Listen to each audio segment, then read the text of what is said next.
అందరికీ హాయ్ అండి. ఈరోజు డిసెంబర్ 1న మా నిర్వాణ్ బర్త్డే. మా చెల్లెల బాబుది. వాడిని వాళ్ళ అక్కని తీసుకొని మన సాగర్‌నగర్‌లో ఉన్న ఇస్కాన్ టెంపుల్‌కి తీసుకెళ్ళాం. లాస్ట్ మన దసరా రోజున అక్టోబర్ 2వ తేదీన ఇస్కాన్ టెంపుల్ ఓపెనింగ్ అయిందని తెలిసింది. లోపలికి వెళ్ళాక ప్రత్యేకంగా ఆడి కోసం పూజ చేయించాము. రాధాకృష్ణుల దగ్గర చాలా బాగా పూజ అది చేశారు. అక్కడ దర్శనం కూడా చాలా బాగా అయింది. అలా రాధాకృష్ణుని చూసుకుంటూ మళ్ళీ అక్కడ వాడు చాలాసేపు ఆడుకున్నాడు. టెంపుల్లోని ఉన్నంతసేపు మనసుకి చాలా ప్రశాంతంగా ఉంటుంది మా సాగర్‌నగర్ ఇస్కాన్ టెంపుల్.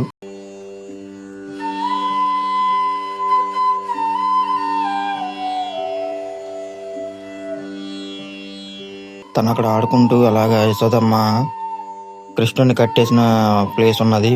ఒక బొమ్మలు ఉన్నాయి అక్కడ. అక్కడికి వెళ్ళి కృష్ణుడి చేతిలో ఫ్లూట్ లాక్కుందాం చూసాడు. అది ఆడికి అందలేదు. మళ్ళీ వాళ్ళ నాన్న అనగానే వెనక్కి వచ్చేసాడు. ఇంకా లోపల గుడిలో కాసేపు టైం స్పెండ్ చేసిన తర్వాత గుడి బయటకు వచ్చాము. గుడి బయటకు వచ్చాక గుడి బయట లోపల గోడ చుట్టూ పెయింటింగ్ చాలా అద్భుతంగా ఉంటాయి. పెయింటింగ్స్ అన్ని చూస్తే అన్ని మనకి ద్వారకలో శ్రీకృష్ణుడు చిన్నప్పుడు చేసిన చిన్న చిన్న శిల్ప పనులన్నీ కూడా అక్కడ అన్ని పెయింటింగ్ చేసి ఉంటాయి. అలా ఆ రోజు కృష్ణుడి దగ్గర ఇస్కాన్ టెంపుల్ దగ్గర కాసేపు స్పెండ్ చేసిన తర్వాత ఇంటికి వచ్చేసాం. సాయంత్రం కేక్ కటింగ్కి డెకరేషన్కి అన్ని రెడీ చేసుకుంటున్నాం. ఇంట్లోనే బెలూన్ డెకరేషన్ చేసుకుంటున్నాం.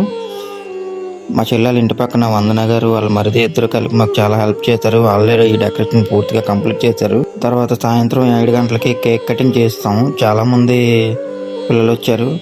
మొత్తం మా చెల్లెళ్ళ ఫ్యామిలీ వాళ్ళందరూ వచ్చారు. బావాళ్ళు, అక్కలు, వాళ్ళ అన్నయ్య గారు అందరూ వచ్చారు. బావాళ్ళ అమ్మగారు అందరూ వచ్చారు. కానీ మా బుడ్డోడు నిర్వాణ్ బర్త్డే బాగా జరిగింది.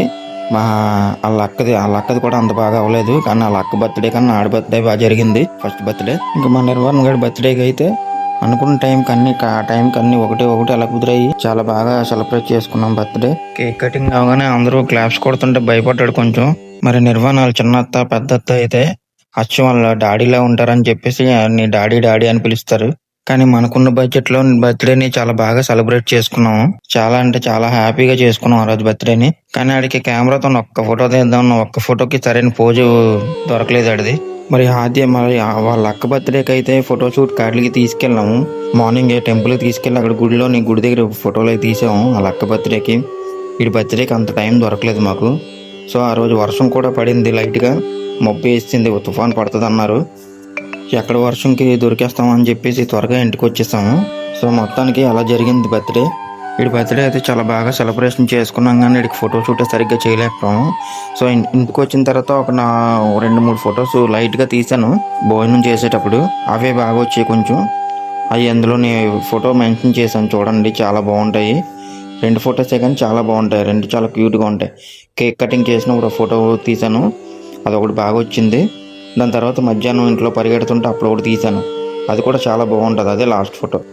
అందులో చెల్లెల ఇంట్లో లైటింగ్ తక్కువ ఉండడం వల్ల చాలా ఫొటోస్ సరిగ్గా రాలేదు. ఇంకా కేక్ కటింగ్ అడవుల్లో ఇంకా ఫ్యామిలీ అంతా కలిపి ఒక మంచి ఫోటో తీసుకుందాం అనుకున్నాం. అది కూడా కుదరలేదు. మొత్తానికి బర్త్డే సెలబ్రేషన్స్ అయితే చాలా బాగా జరుపుకున్నాము. అలాగే వీడియో నచ్చితే లైక్ చేయండి, షేర్ చేయండి, కామెంట్ చేయండి. అలాగే సబ్స్క్రైబ్ చేసుకోవడం మాత్రం మర్చిపోకండి.